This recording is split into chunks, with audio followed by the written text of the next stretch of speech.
కొత్త ఉద్యోగ నియామకాల కోసం 1000 కోట్లు కేటాయించింది. రైతులకు 2 లక్షల రూపాయల వరకు రుణమాఫీ చేస్తామని హామీ ఇచ్చిన ప్రభుత్వం ఆ సమయంలో బడ్జెట్లో 10,000 కోట్ల రూపాయలు ప్రతిపాదించింది. రుణమాఫీ కోసం 31,000 కోట్లు అవసరమవుతాయని ప్రాథమికంగా అంచనా వేశారు. అందులో ఇప్పటికే 1,00,000 వరకు 6,000 కోట్లకు పైగా మొత్తాన్ని ఇప్పటికే మాఫీ చేశారు. ఆగస్టు 15 లోపు మిగతా రుణాలు మాఫీ చేయాలని లక్ష్యంగా పెట్టుకున్నారు. దీంతో బడ్జెట్లో అందుకు అనుగుణంగా ప్రతిపాదనలు ఉండనున్నాయి.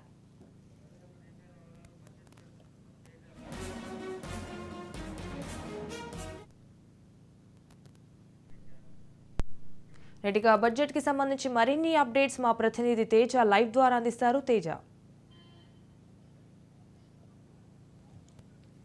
మొత్తంగా చూసినట్లయితే మాత్రం తెలంగాణ క్యాబినెట్ అయితే మాత్రం కాంగ్రెస్ పార్టీకి సంబంధించినటువంటి క్యాబినెట్ మంత్రులంతా కూడా ఇప్పటికే భేటీ అవడం జరిగింది. డిప్యూటీ సీఎంగా ఉన్నటువంటి భట్టి విక్రమార్క అధ్యక్షతన కూడా ఈ సమావేశం ప్రారంభమైనట్లుగానే మనం ప్రధానంగా చెప్పాలి. మరి కాసేపట్లో ఈ క్యాబినెట్కి పూర్తి స్థాయిలో ఈ బడ్జెట్ ఏదైతే ప్రవేశపెట్టబోతున్నారో ఆ బడ్జెట్కి సంబంధించినటువంటి పూర్తి స్థాయి ఆమోదం అయితే లభించబోతుంది. ఆ బడ్జెట్ ఆమోదించగానే వెంటనే డిప్యూటీ సీఎం భట్టి విక్రమార్క అయితే మాత్రం దానికి సంబంధించిన ప్రతిని ఇటు స్పీకర్ గడ్డం ప్రసాద్కి అందిస్తారు. అదేవిధంగా ముఖ్యమంత్రి రేవంత్ రెడ్డికి కూడా అందిస్తారు.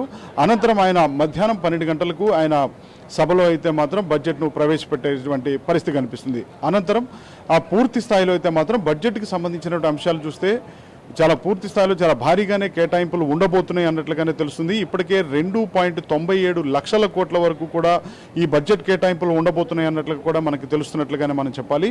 ఇంకా ప్రధానంగా చూస్తే వ్యవసాయానికి సంబంధించినటువంటి అంశాలు, వ్యవసాయానికి చాలా పెద్దపీట వేసేటువంటి విధంగా వ్యవసాయ రంగానికి భారీ కేటాయింపులు ఉండబోతున్నాయి అన్నట్లుగా తెలుస్తుంది.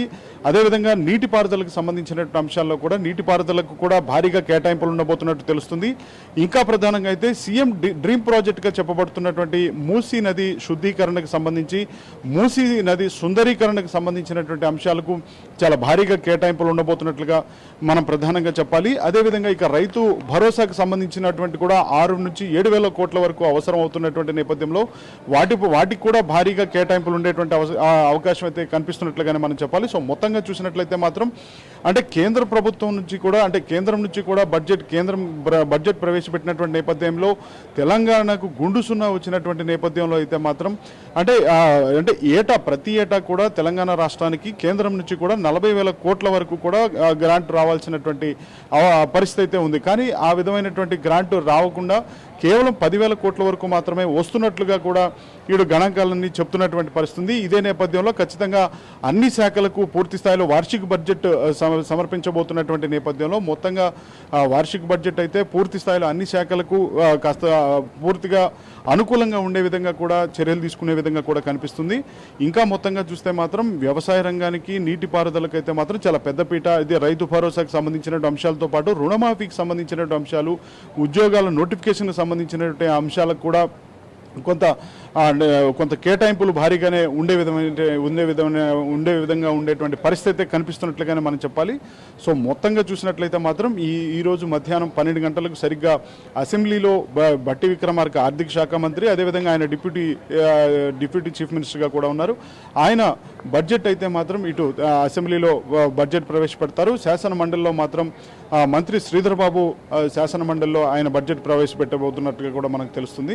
సో మొత్తంగా చూస్తే మాత్రం అంటే ఈరోజు ప్రధానంగా చెప్పాల్సినటువంటి అంశం చూస్తే ఇటు కేసీఆర్ అంటే మాజీ ముఖ్యమంత్రిగా ఉండి ప్రస్తుతం ప్రధాన ప్రతిపక్ష నాయకుడిగా ఉన్నటువంటి కేసీఆర్ అయితే మాత్రం ఆయన ఈరోజు అసెంబ్లీకి హాజరవ్వబోతున్నారు.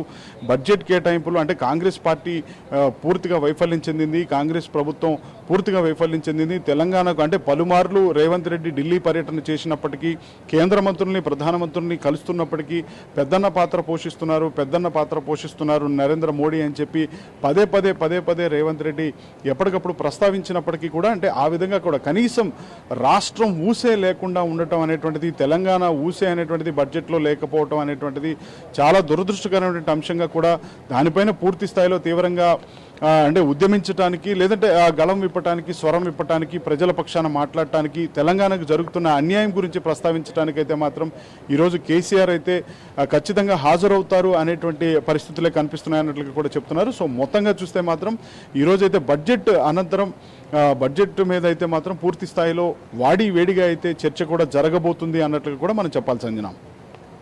Yes, right. Thank you for the updates, Teja.